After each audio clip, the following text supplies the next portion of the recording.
we're going to switch gears here. We've sort of been talking about specific problems and specific issues, and we're going to move in the next two presentations to talk more about society, about policy, and about corporations.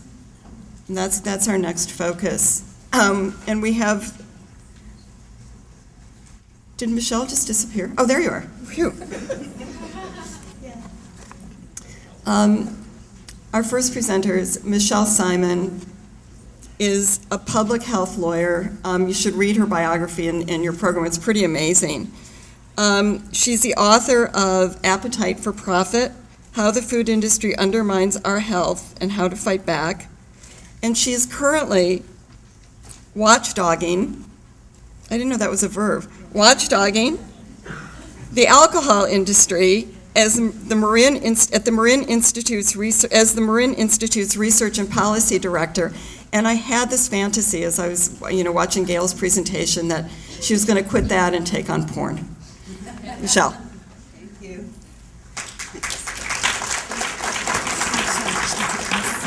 Oh, sure.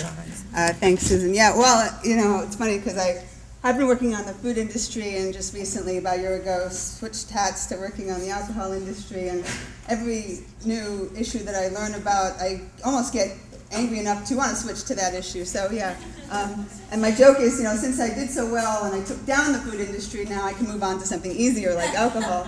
So what's great about being here, and thank you for having me, and it really is an honor to be here because this is the one place I can kind of wear both hats, and we can all kind of wear all hats at the same time. It's really the only opportunity I think a lot of us have who tend to work on single issues to see the connections, right? To make the big picture connections, and thank you to CCFC and everyone here for helping us to do that.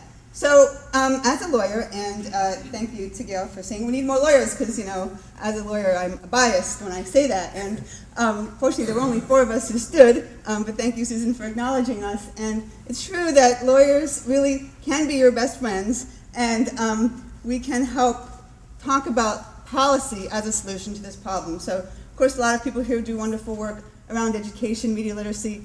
That cannot be the only solution. We have to look at policy solutions. We have to go after the corporations who are creating these problems in the first place. Thank you. Easy audience.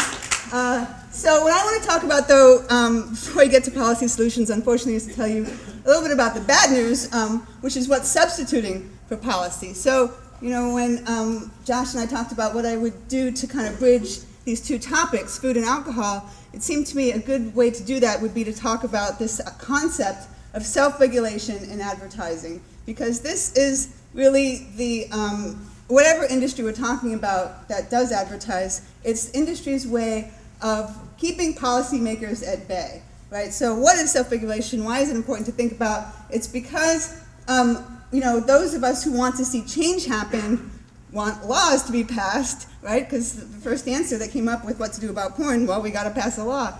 Well, industry obviously doesn't want laws to be passed. They don't like that idea. So their substitute for this concept of actually regulating them is something they invented called self-regulation. So self-regulation, think about what that means, is a response by industry to what? A regulatory threat. Right? If industry feels threatened by actual government regulations, then their response is to say, we've got it covered with this idea of self-regulation. Self-regulation is essentially a system of voluntary, very vague, as you will see, advertising rules. Okay? This is not any legal definition that you'll find in a legal dictionary. It's basically my interpretation of what's going on. It's defined and controlled by corporations, a very, very important concept, right? Who invents these rules? Not democracy, right? Not the usual system of policy making in which people vote for lawmakers who then in turn represent the people's interest in theory. I know that doesn't always work out, but at least it was a good theory at one time. This system instead is driven by corporations. It's an alternative, as I said, to actual enforceable laws and policies. And basically the end game here is to mollify, appease, distract policymakers and the public from actually enforcing real laws. So how does this work?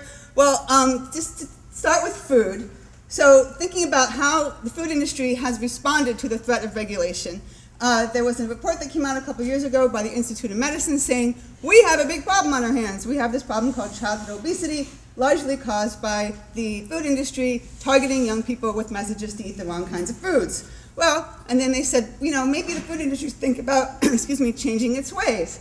Okay, well, the food industry said, well, let's get together and figure out how to do that. And so this is their response. And about a year or so ago, November of last year, the food industry banded together, came up with this concept they called the Children's Food and Beverage Advertising Initiative. Wow, that sounds really important and impressive, doesn't it? And this is the main sort of driving point behind that initiative, aimed at what they call shifting the mix, okay, of advertising messages, and only for under age 12, to encourage healthier dietary choices and healthy lifestyles. Okay, now, does this to you sound anything resembling the reduction of ads? No, not at all, right? You might think that the industries might, respond by saying, okay, well, maybe we should think about reducing ads. That's not clearly the goal of this initiative. And who are the companies behind this? This is just a list of the initial companies that signed on. And my favorite thing about this initiative, anything called an initiative is right away a problem, because it usually means it's something totally voluntary and a PR game. But on top of the word initiative, the corporations made pledges. Okay, so these corporations all made individual pledges, which I just love. And I remember Josh told me about the pledges, and I said, what do you mean pledges, like Boy Scouts? I mean, I just thought, how could they even use this word? It just sounds so silly, but they do. And so these are the companies, and they represent, obviously the top companies who sell and market food and beverages to kids. And according to the group that put this together, it's about 2/3 of the marketing dollars aimed at kids.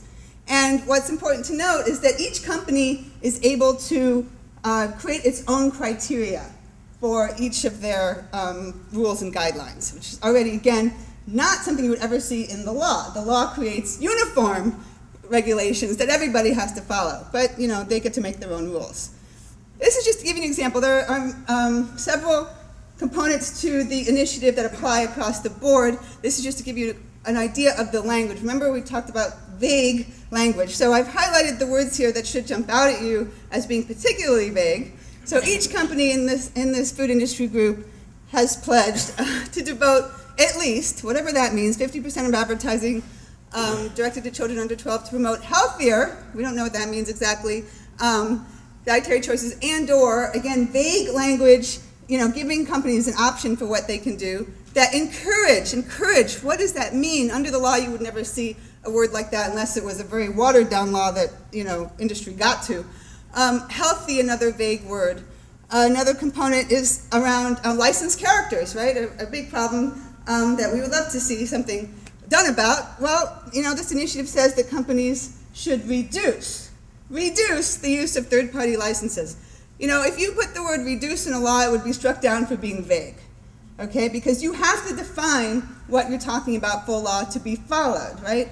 And then finally, also very vague words like limit, products shown. This is about interactive gaming, healthy dietary choices, just all very vague language, which is very convenient for companies because who can hold them accountable? Who can decide what that means?